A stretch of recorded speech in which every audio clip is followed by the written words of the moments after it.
नमस्कार, मैं हूं आपके साथ आस्था कौशिक। रामपुर से बड़ी खबर है। आजम खान को बड़ा झटका लगा है। आजम खान को 7 साल की सजा हुई है। अब्दुल्ला आजम को भी 7 साल की सजा हुई है। अब्दुल्ला आजम के 2 पैन कार्ड के मामले में सजा का ऐलान हुआ है। यानी आजम खान पूरे 2 महीने भी जेल से बाहर नहीं काट पाए। एक बार फिर से उनको 7 साल की सजा सुना दी है और ये सजा आजम खान और उनके बेटे अब्दुल्ला आजम को हुई है। 7 साल की सजा हुई है। 2 पैन कार्ड के मामले में सजा का ऐलान हुआ है। लगातार सुनवाई के बाद लगभग 6 वर्ष के बाद आज उसमें फैसला आया है और इसमें दोनों मुलजिमों को अब्दुल्ला आजम खान और आजम खान दोनों को 7-7 वर्ष की सजा सुनाई है। मैं इसे सत्य की जीत मानता हूँ। हमने हमेशा न्यायपालिका के हर फैसले का स्वागत किया है और हमेशा से ही हमें न्यायपालिका पर पूरी तरीके से विश्वास रहा है। जी अच्छा, जिस तरह से और भी मामले चल रहे हैं आजम खान के खिलाफ और आपने बहुत बारीकी से इसमें जो पैरवी की है, देखिए, चाहे कोई मामला रहा हो, बर्थ सर्टिफिकेट का मामला रहा हो, पासपोर्ट संबंधित मामला रहा हो या पैन कार्ड संबंधित, जितने भी मामले हैं आज मजबूती से उसकी पैरवी चल रही है और हर मामला अपने आप में पेपर एविडेंस के आधार पर है। कोई एक मामला ऐसा नहीं है जिसमें पेपर एविडेंस ना हो और हमें कानून पर, न्यायपालिका पर पूरी तरीके से भरोसा है। जिस आदमी ने जो गलत किया है उसको उसकी सजा मिल रही है। ये फैसले को लेकर बड़ा बेसब्री से इंतजार था, जहां आपके पार्टी के कार्यकर्ता और वहां समर्थकों में बड़ा जोश देखा जा रहा है। क्या है इस मामले को लेकर? देखिए, हमेशा से कोई भी फैसला रहा है, चाहे फैसले में सजा होती हो या बरी होती हो, हम सब लोग सब साथ होते हैं और हर न्यायपालिका के हर निर्णय का हम हमेशा से स्वागत करते हैं। तो विधायक जी, क्या कितने साल की सजा आजम खान और अब्दुल्ला को? इन दोनों मामलों में 7-7 वर्ष की सजा का जो प्रावधान है उसी प्रावधान के अंतर्गत 7-7 साल की सजा उनको मिलेगी।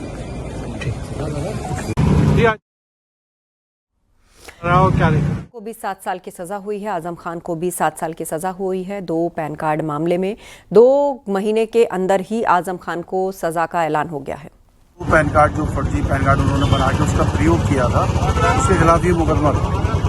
आज उसका निर्णय हुआ है जिसमें दोनों मुलजिमों को, अब्दुल्ला आजम खान और आजम खान, दोनों को ही 7-7 साल की सजा दी गई है।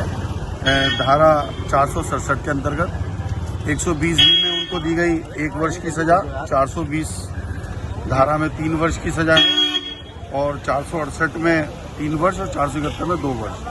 467 में सबसे ज़्यादा 7 वर्ष की सजा है, इसलिए दोनों मुलजिम ही यहाँ से सीधे जो है वो जेल जाएंगे। आपका नाम जानना चाहूँगा? मैं संदीप सक्सेना हूँ। शहर विधायक जी जो है आकाश सक्सेना जी, उनकी तरफ से मैंने। तो 2 महीने के अंदर आजम खान फिर जाएंगे जेल। ये इस वक्त फिर से परिस्थिति आ खड़ी हुई है।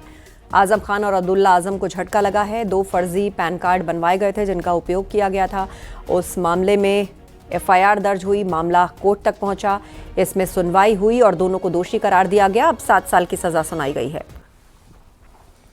हाल ही में जेल से बेल पर बाहर आए थे आजम खान 23 सितंबर 2005 को और अभी 2025 को, और अभी 2 महीने भी पूरे नहीं हुए कि 7 साल की सज़ा एक मामले में उनको हो गई है। बेटे अब्दुल्ला आजम को भी सज़ा हुई है। तो अब सवाल यही उठ रहा है कि 2 महीने भी नहीं हुए, क्या फिर से जेल जाएंगे आजम खान? 7 साल की सज़ा उनको इस मामले में सुनाई गई है। तो आजम एक तरफ जेल से रिहा हुए थे और उनका मिलना जुलना, उनका दर्द कैमरों पे कई बार सामने आया। उसके बाद अब एक बार फिर से 7 साल की सजा एक मामले में। सीएम योगी आदित्यनाथ लखनऊ में बाबू बनारसी दास विश्वविद्यालय के दीक्षांत समारोह में शामिल हुए। दीक्षांत समारोह कार्यक्रम में सीएम योगी ने छात्रों को डिग्रियां सौंपी। सीएम योगी ने छात्रों को संबोधित करते हुए कहा कि 2017 से पहले यूपी में पहचान का संकट था। पहले हर त्योहार में दंगे फसाद होते थे। हमने 2017 के बाद लॉ एंड ऑर्डर ठीक किया। हर त्योहार अब खुशी और उमंग से मनाया जाता है।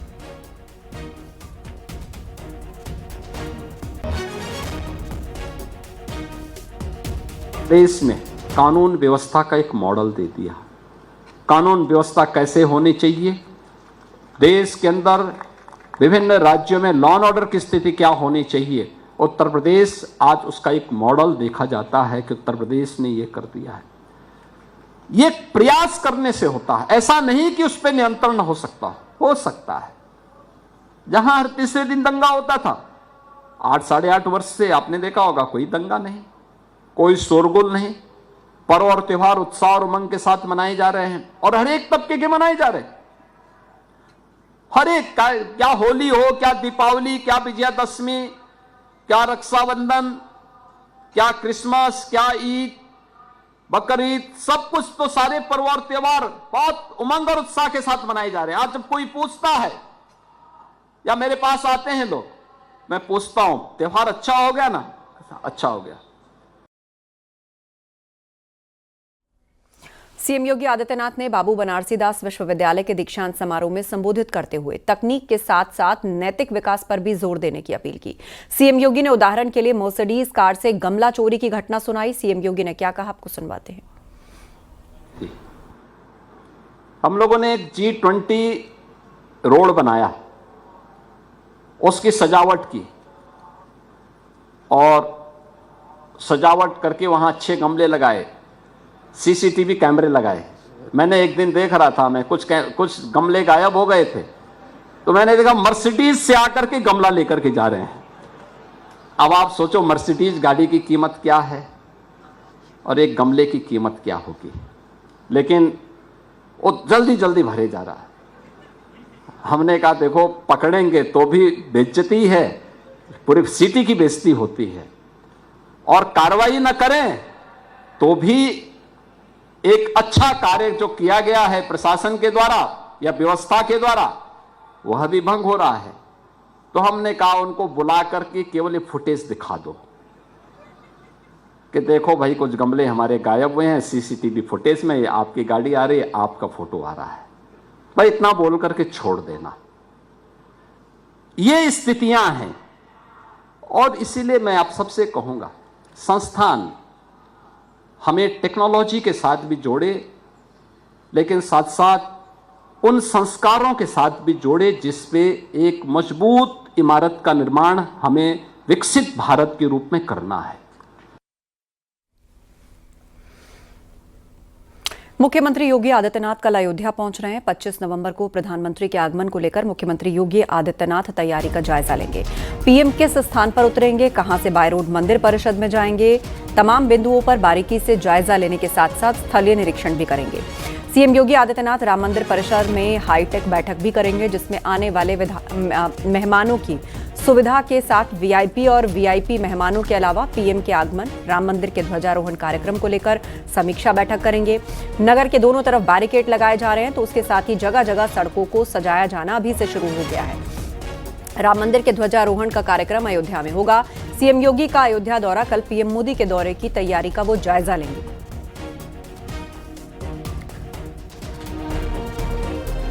माननीय मुख्यमंत्री जी कल जनपद अयोध्या में आएंगे और जो 25 तारीख को प्रोग्राम है ध्वजारोहण का श्री राम मंदिर टेम्पल में, उसकी तैयारियों की समीक्षा करेंगे और भ्रमण करके भी देखेंगे कि कहाँ कहाँ पे क्या क्या तैयारियाँ हैं और पूरी समीक्षा करके जाए।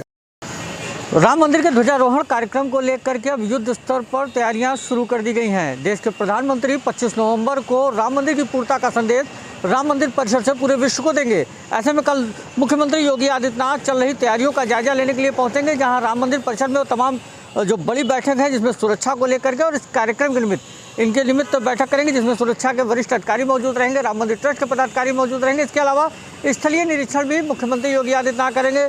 चूँकि प्रधानमंत्री आ रहे हैं और प्रधानमंत्री को जिस जगह पर उनका हेलीकॉप्टर उतरेगा साकेत महाविद्यालय, वहाँ के साथ साथ एयरपोर्ट को भी औपचारिक तरीके से आरक्षित किया गया है। और ये ध्यान रखा जाएगा कि जिस रूट से प्रधानमंत्री को आना है उस रूट को लेकर के क्या क्या तैयारी है, इन सभी चीज़ों का बारीकी से मुख्यमंत्री योगी आदित्यनाथ निरीक्षण भी करेंगे।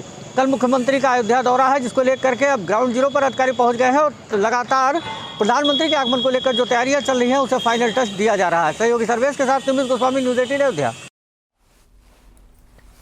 कानपुर से खबर है, एक परिवार पर हमला हुआ है। कार से रौंदने की कोशिश की गई है। कुचलने की कोशिश का वीडियो भी सामने आया। कई बार रौंदने की कोशिश की गई। आपसी विवाद में रौंदने की कोशिश की गई। बर्रा थाना क्षेत्र की घटना है। तो एक परिवार पर हमला हुआ है। सीसीटीवी फुटेज उसका सामने आया है। किस तरीके से उसको रौंदने की कोशिश की गई। तेज रफ्तार में गाड़ी जाते हुए दिख रही है। ये पूरा परिवार है जो सड़क के इर्द गिर्द भागकर अपनी जान बचा रहा है। कार से रौंदने की कोशिश हुई। लोगों को देखिए बार बार ये आ रहा है और जा रहा है उसी रास्ते से। ये पूरी फैमिली है जिसमें बच्चे हैं। कई का तो बैलेंस भी बिगड़ गया और वो सड़क पर गिर गए। और किस तरह ये गाड़ी सवार उन पर गाड़ी चढ़ा रहा है, ये सब कुछ इस सीसीटीवी कैमरे में कैप्चर हुआ है।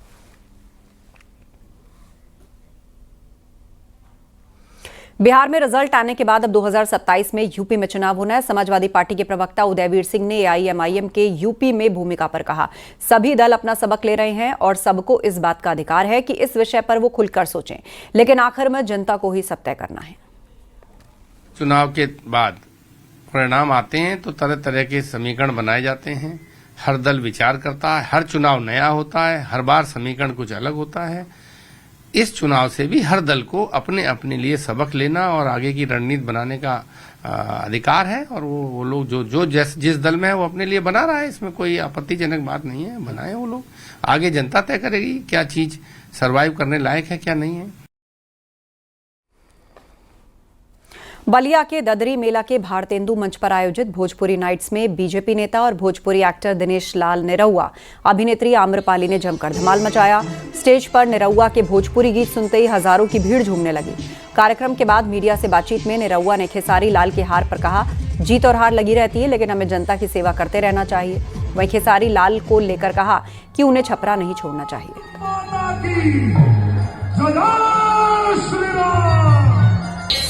ये जीत हार तो लगी रहती है। चुनाव तो मैं भी आ रहा हूं, पर बात ये होती है कि हमारा जो उद्देश्य है वो पूरा होना चाहिए। हम लोग राजनीति में जब आते हैं तो सेवा भाव से आते हैं, जीते या हारे पर जनता की सेवा के लिए बने रहें। और हम लोग ने वही किया। हम जब 19 में हारे तो हम लगातार आजमगढ़ में बने रहे, फिर जनता ने हमारा साथ दिया। तो मैं अपने छोटे भाई को यही सलाह दूंगा कि वो छपरा छोड़े ना, छपरा में बने रहें, जनता के बीच में रहें, उनकी सेवा करें और लोग उनका साथ जरूर देंगे। वाराणसी के दाल मंडी में चौड़ीकरण की कार्रवाई धीरे धीरे आगे बढ़ रही है। आज दाल मंडी में 5वें मकान के ध्वस्तीकरण की कार्रवाई हुई। मकान पर हथौड़ा चला। पीडब्ल्यूडी और वीडीए की टीम पुलिस बल के साथ तैनात रही। 3 मंजिला मकान को मुआवजा देने के बाद तोड़ा जा रहा है। एक बार फिर से ध्वस्तीकरण की कार्रवाई शुरू हुई। अब तक ये 5वां मकान है जिसके ध्वस्तीकरण की कार्रवाई की जा रही है। दालमंडी से ठीक लगभग 20 मीटर अंदर 5वें मकान में हाथ ये लगा है। तस्वीरों में आप देख सकते हैं कि बकायदा यहाँ पर जो मजदूर है पहुंचने के बाद 3 मंजिला इस मकान में हथौड़े से उसको ध्वस्तीकरण की कार्रवाई वहाँ पे शुरू कर दिए हैं।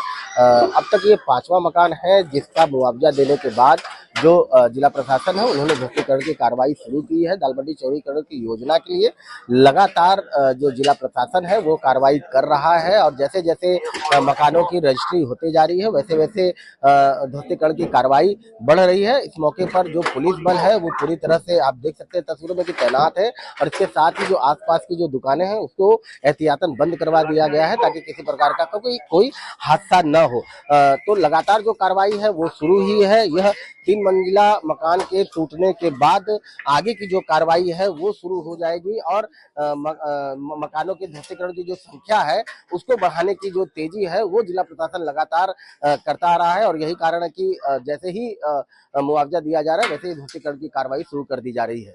रवि पांडे, न्यूज़ 18, वाराणसी।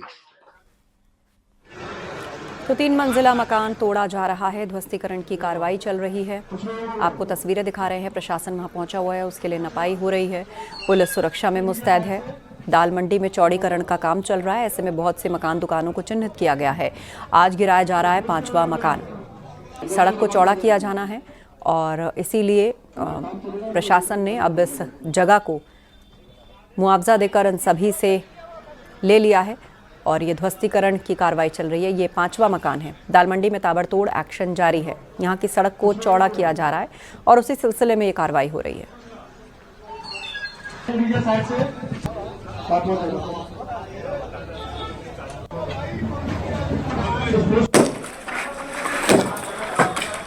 देख सकते हैं कि किस तरीके से मैनुअल तरीके से भी दीवारों को तोड़ा जा रहा है और फिर ये ध्वस्तीकरण की कार्रवाई तेजी से आगे बढ़ती है और ये 5वां मकान है जिसका ध्वस्तीकरण होना है। रवि पांडे फोन लाइन पर जुड़ गए हैं। जी रवि, किस तरह की एहतियात बरती जा रही है और इतनी सकरी गली में तारों का जंजाल ऊपर है, ये कई मंजिला मकान है, तो ध्वस्तीकरण की क्या रणनीति है इसके लिए?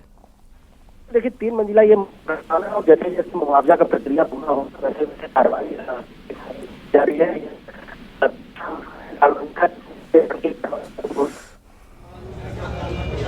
तो लगता है फिलहाल संपर्क नहीं हो पा रहा है, लेकिन आप तस्वीरें देखिए किस तरीके से आज 5वां मकान गिराया जा रहा है।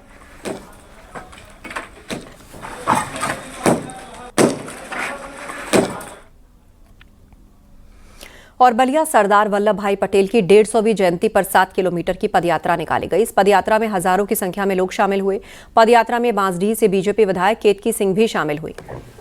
यात्रा समापन के दौरान मीडिया के सवालों का जवाब देते हुए केतकी सिंह ने अखिलेश यादव पर जोरदार हमला बोला। कहा, पीडीए समाज की महिला विधायक का मान मर्दन करने वाले संविधान और लोकतंत्र की बात करते हैं, ये अच्छी बात नहीं।